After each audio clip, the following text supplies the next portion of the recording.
최신 경제 소식을 빠르고 친절하게 전해드립니다. 스타트 경제, 오늘은 허준영 서강대학교 경제학부 교수와 함께합니다. 교수님 어서 오십시오. 네, 어서 오십시오.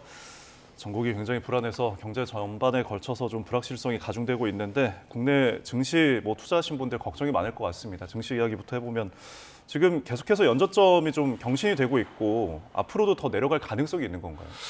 내려갈 가능성이 당연히 없지 않을 것 같고요. 예. 지금까지 지표를 우선 먼저 한번 보겠습니다. 저희가 비상계엄 사태 다음 날 장이 열렸을 때 코스피가 한 1.2 빠졌고 예. 코스닥이 2% 정도 빠졌었는데요. 이때는 정부가 그리고 금융당국이 무제한으로 유동성 공급하겠다, 어떻게든 대응하겠다라는 게 시작된 시점이고요. 그러면 이날에 비해서 이 탄핵소추안 표결이 무산된 다음 날인 어제 장이 열렸을 때 어떤 일이 벌어졌나? 예. 아까 제가 코스피가 계엄이 있던 다음 날이 1.2% 빠졌다고 했는데 어제는 2.8% 빠졌습니다. 예. 코스닥도 2% 빠진 거에 대비해서 마이너스 5.2. 그러니까 훨씬 더 어제 장이 많이 빠졌죠. 그러면 네. 이것이 무엇을 의미할까라고 생각해 보면 이 사태가 빨리 마무리될 것이라고 기대했던 심리가 있었으나 그 심리가 되물림이 되면서 오히려 시장에 전반적인 실망감이 더 커졌다라는 것 같고요. 전반적으로 저희가 최근 들어서 12월 3일 날 이제 밤에 계엄 사태가 있었잖아요. 예. 그때 대비해서 현재까지 코스피는 한 5.5% 정도 빠졌고요. 코스닥은 9.2% 빠졌었습니다. 그런데 요거를 이제 이전에 저희가 탄핵 정국이 있었잖아요. 예. 2번 정도의 탄핵 정국이 있었는데 그때 2달간 얼마 빠졌는지를 보니까 첫 번째 탄핵 때는 9.5% 빠져서 좀 많이 빠졌었습니다. 네. 근데 2달입니다. 지금 저희가 얘기하고 있는 건 일주일이고요. 예. 그다음에 두 번째로 박근혜 대통령 탄핵 때는 처음 2개월간 0.2% 빠졌거든요. 물론 이때는 우리나라 반도체 경기가 조금 올라오고 있고 중국발 반도체 이런 것들에 대해서 우리가 호재가 좀 중국 경기 호황에 대한 호재가 있었고 예. 또 반도체 사이클 올라오고 이런 각각의 호재들이 있었던 때여서 그때랑 비교하기는 좀 어렵지만 반대로 생각해 보면 그때보다도 지금 경제 상황 자체가 굉장히 안 좋은 상황에서 이런 안 좋은 일이 벌어졌다라는 것이 좀 더 문제일 것 같습니다. 네. 지금 증시뿐만 아니고 환율 시장도 불안정합니다.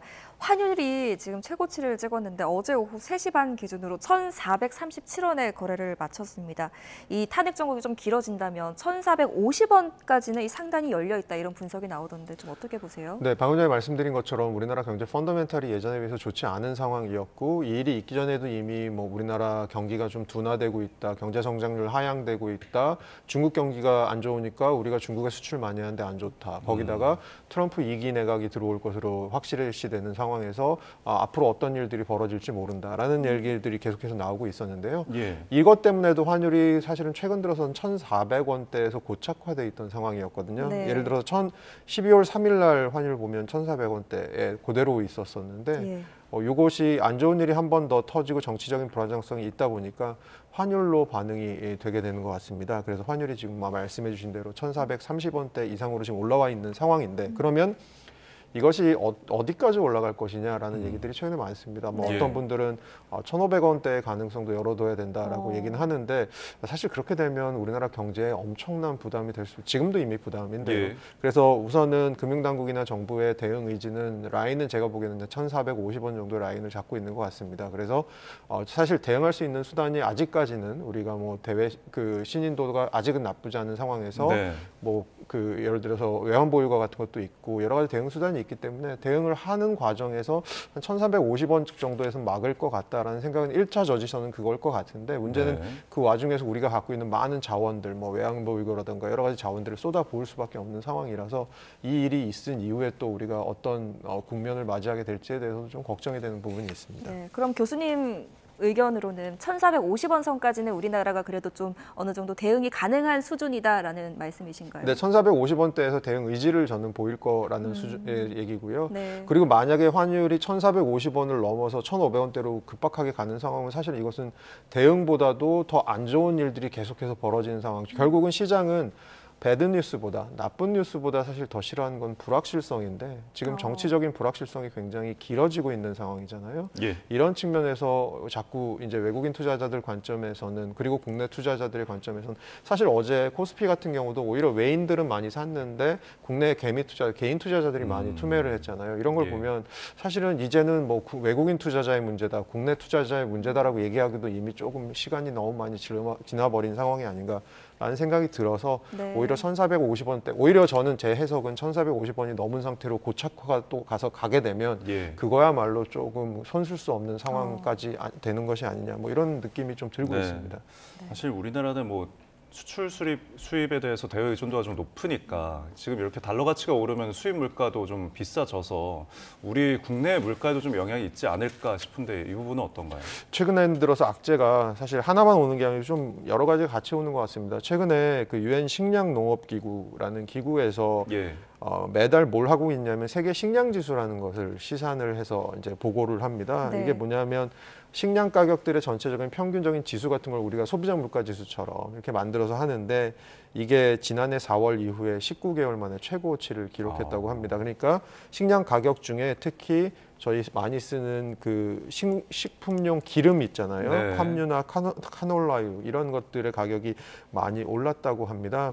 그래서 원래 지금 식량 가격 지수도 조금 올라가고 있다. 그러니까 원래 원자재 가격도 식량 가격도 오르고 있는데 이거를 우리는 달러를 주고 사와야 되는 예. 입장이잖아요. 왜냐하면 우리나라 같은 경우는 밀이나 옥수수, 콩 같은 작물들의 자급률이 굉장히 낮아서 이런 것들은 다 지금 수입에 의존하고 있습니다. 그러면 이런 것들을 우리가 달러를 주고 사와야 되는데 지금 달러 값도 굉장히 비싸다. 원화가 네. 굉장히 그 절하돼 있다라고 하는 것은 결국은 저희에게 이제 식량 물가, 특히 소비자 물가 중에 수입 물가를 자극해서 오히려 소비자 물가를 다시 밀어 올릴 수 있는 가능성이 있다라는 거고요. 최근에 소비자 물가 지수 같은 경우는 1.3%까지 내려와 있습니다만 네.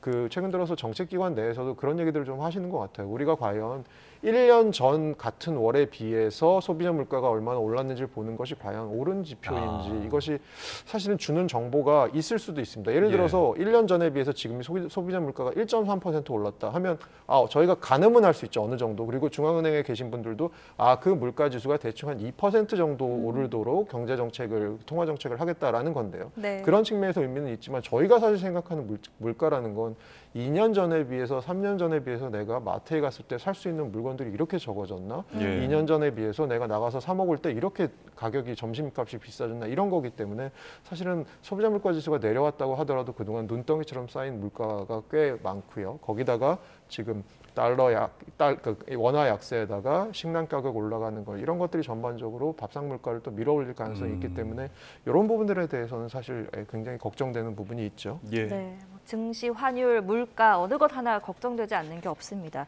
지금 이렇게 국내 정치적 불안 장기화 가능성이 있다 보니까 국제 신용평가사들의 경고도 잇따르고 있는 것 같아요. 일각에서는 박근혜 전 대통령 탄핵 때보다 상황이 조금 더 안 좋다 이렇게 평가하는 사람들도 있던데 어떻게 보세요? 그러니까 아까 제가 잠깐 말씀드렸지만 먼저 경제 국면을 좀 비교해야 됩니다. 2016년에 탄핵이 있을 때 그때는 근데 저는 이게 되게 평행이론 같은데 그때도 트럼프 대통령 1기 당선이 예, 확정됐을 그렇지. 때였었을 때입니다. 네. 그래서 그것 때문에도 조금 대외 불안이 있었는데 불확실성이 있어서 사실 우리나라 경기 국면만 보면 그 당시는 반도체 경기가 약간 올라오고 있었고 그리고 우리나라 경기 자체도 바닥을 치고 반등을 하고 있던 시점이었습니다. 한마디로 올라오는 국면이었었어요. 그러니까 그때에 비해서 지금은 사실은 우리가 이 일이 정치적 불안정성이 있기 이전에도 이미 우리나라 경제 최근에 좀 내려가고 있는 것이 아니냐, 구조적인 어떤 문제가 있는 것이 아니냐 이런 얘기 계속하고 있었잖아요. 그러니까 안 좋은 상황에 지금 충격을 맞은 겁니다.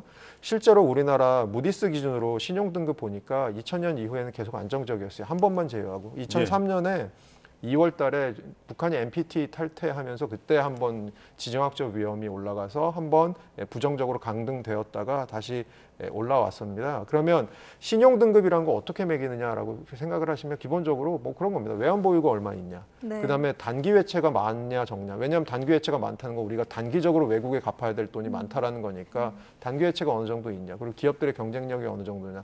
더 중요하게 최근 들어서 우리가 얘기하는 건 지정학적 리스크와 정치적인 안정성이 얼마나 확보되어 있느냐인데 네. 우리나라 같은 경우는 대표적으로 지정학적 리스크와 정치적 안정성이 연동되어 있는 나라 중에 하나입니다. 그렇습니다. 바로 옆에 북한이 있기 때문이죠. 그런 측면에서는 외국 신용평가사들이 이거 처음에 그 계엄 있고 바로 무효화됐을 때는 역시 한국의 뭐 민주주의가 괜찮네. 그리고 예. 생각보다 우리가 신용등급 강등할 상황은 아니네라고 얘기하다가 갑자기 이번에 탄핵하는 표결이 무살되면서 이때부터 얘기가 좀 바뀌기 시작했습니다. 이게 장기화되면 우리도 장담 못하겠는데라는 식으로 한국의 신용등급에 대해서 다시 생각해 볼 수밖에 없는데 가장 대표적인 이유는 정치적 불안정성 그리고 지정학적 리스크와 연관이 있는 것 같습니다. 예.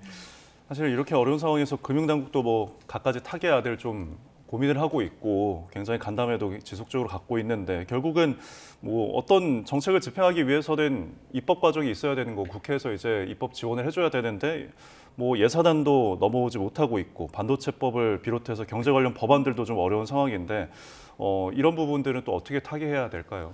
그러니까 사실 저희도 1년 딱 시작을 하면 뭐 새해 결심을 하면서 뭘 하냐면 올해 내가 수입이 어느 정도 될 것 같고 우리 예. 가족 살림은 어떻게 살면 될 것 같고 이런 계획을 짜지 않습니까? 정부가 그런 계획을 전혀 못 짜고 있는 상황이고요. 그다음에 뭐 최근 들어서 나오고 있던 여러 가지 금융 관련된 어떤 그 세제안들, 금융투자소득세 어떻게 할지, 가상자산 과세 어떻게 할지 이런 거 다 얼스톱이고요. 이런 거 시장에 지금 들어가 계신 분들은 굉장히 어떤 불안감이 크실 것 같습니다. 네. 거기다가 반도체 지원법이라고 해서 반도체 특별법이라고 해서 우리나라 반도체 산업 좀 다음 먹거리를 위해서 다른 나라들도 각 자국의 반도체 기업을 열심히 도와주니까 우리도 한번 도와줘 보자 뭐 이런 법안들이 지금 나온 상태거든요. 그러니까 얼스톱입니다. 사실 시계 제로고요. 이런 상황에서 지금 그렇지 않아도 경제가 신경 쓸 것이 많고 여러 가지 아킬레스건들이 드러나고 있는데 제일 제가 보기엔 큰 문제 중에 하나가 이렇게 내년의 경제 정책에 대해서 내년의 경제 플랜에 대해서 우리가 알 수 있는 것이 아무것도 없고 정부도 지금 어떻게 흘러가는지 알 수 있는 것이 아무것도 없다. 결정된 것이 아무것도 없다. 저는 사실은 그런 부분인 것 같아요. 사실 이분들에 대해서는 아까도 뉴스에 잠깐 나온 것 같습니다만 예. 어쨌든 간에 지금 뭐 양 당에서 협의를 해서 어떻게든 통과를 뭐 시키는 방향으로 하겠다라고 하는데 그 와중에서도 어떤 예산을 좀 더 넣고 어떤 예산을 좀 더 빼고에 대해서 기싸움이 있을 것으로 보입니다. 뭐 그거는 경제를 보는 제가 얘기할 부분은 아닌 것 같지만 경제 정책의 골든 타임이라는 것이 있고 저희에게 주어진 시간이 그렇게 길지 않다는 것은 분명할 것 같습니다. 네. 네. 하루빨리 사태가 좀 진정이 돼야 하겠는데요. 지금 대외적으로도 불안 요소가 또 있습니다. 아까 말씀하셨던 트럼프 2기 행정부가 이제 곧 시작하기 때문에 물밑 소통이 되게 중요한 시기인데 만약에 지금이 비상 상황이 아니었다면 지금쯤 어떤 것들을 좀 준비하고 대응하고 있어야 됐을까요? 가장 크게는 제가 보기에는 우리가 바이든 행정부에서 받았던 여러 가지 지원 보조금들 이런 것들에 대한 협의가 있어야 될 것 같고요. 두 번째로는 그 관세에 대한 협의가 있어야 될 것 같은데 네. 이런 협의들은 기업들이 할 수 있는 게 아닙니다. 네. 이런 협의들은 정부가 하는 건데 뭐냐면 이런 겁니다. 지금 스캇 베센트라고 하는 미국의 재무장관이 늘 하는 얘기 중에 하나가 정부를 좀 효율화하기 위해서 정부의 지출을 좀 줄일 필요가 있다. 그렇게 해서 미국의 국가 부채를 관리할 필요가 있는데 지출을 줄인다는 게 뭘까 생각해 보면 비효율적인 지출은 줄이겠다. 그리고 예. 효율적인 지출은 하겠다라는 거거든요. 그러면 그 사람이 생각하는 비효율적인 지출 중에 대표적인 게 반도체 보조금 같은 겁니다. 네. 왜 우리가 칩스법 같이 보조금 줘야 돼? 이런 겁니다. 그러면 우리나라 기업들이 이것 때문에 미국에 많이 투자해 놨는데 이런 것들에 대해서 어떻게 할지 이런 것들에 대한 협상이 진행됐었어야 했을 것 같고요.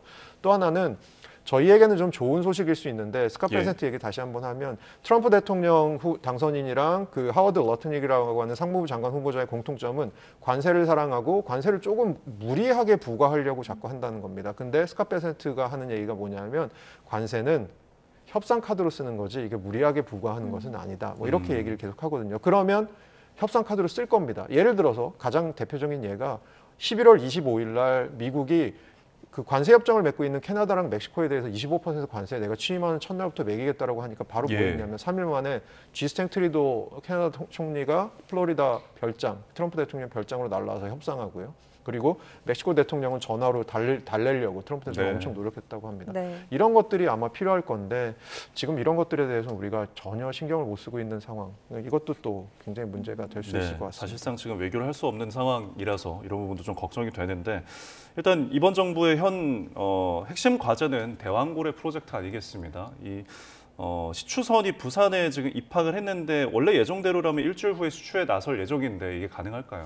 근데 뭐 지금 산업부랑 이 주무부처가 산업부고 그리고 석유공사가 하는 건데 진행을 예. 하겠다고 하는 건데 문제는 결국은 자금력이죠. 시추공을 한 번 뚫는데 1,000억 정도가 든다고 하는데 시추 확률이 예를 들어서 20%도 좀 높다고는 합니다. 네. 20%라고 하면 시추공을 적어도 5번은 뚫어봐야 되는 거잖아요. 그래서 재원 조달을 어떻게 하려고 했냐면 처음 1,000억 중에 500억 정도는 석유공사가 갖고 있는 자금으로 하고 나머지 500억은 정부가 지원을 해주려고 했는데 정부가 지원해주려고 하는 자금들은 예산안이 통과가 돼야 되는 거잖아요. 근데 예. 지금 예산안에서 그게 다 깎였다는 말씀입니다. 그래서 그런 측면에서는 지금 대안이 뭘까라고 생각해 보면 해외에서 투자받는 게 대안인데 지금 저희가 계속 얘기한 게 뭐죠? 해외 투자자들이 한국에 대해서 신용이죠. 갖고 있는 근원적인 의구심이 늘어나고 예. 있습니다. 해외 투자도 녹록지 않은 상황. 그런 것들이 현실적인 문제가 아닐까 싶습니다. 네, 지금 민주당은 탄핵 없이는 예산 협상 없다 이렇게 몫을 박은 상태고 여야가 지금 입장 차가 좁혀지지 않는 상황이기 때문에 이 상황들이 좀 더 장기화될 가능성이 큽니다.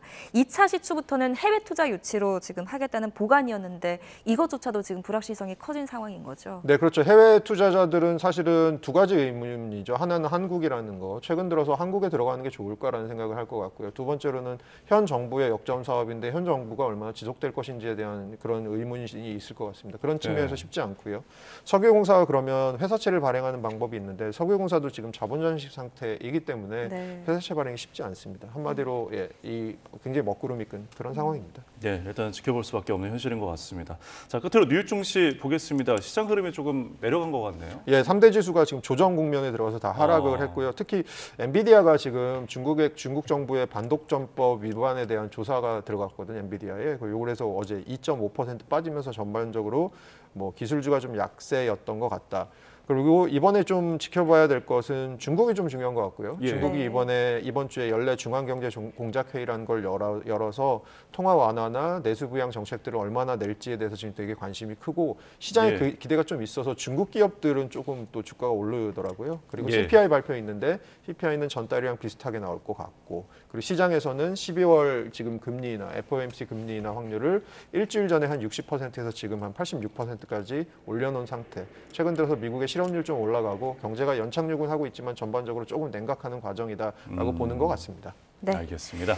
전국 불안으로 인한 경제 전망 그리고 뉴욕 증시까지 좀 살펴봤습니다. 오늘 여기까지 듣겠습니다. 지금까지 허준영 서강대학교 경제학부 교수와 함께했습니다. 교수님 잘 들었습니다. 고맙습니다.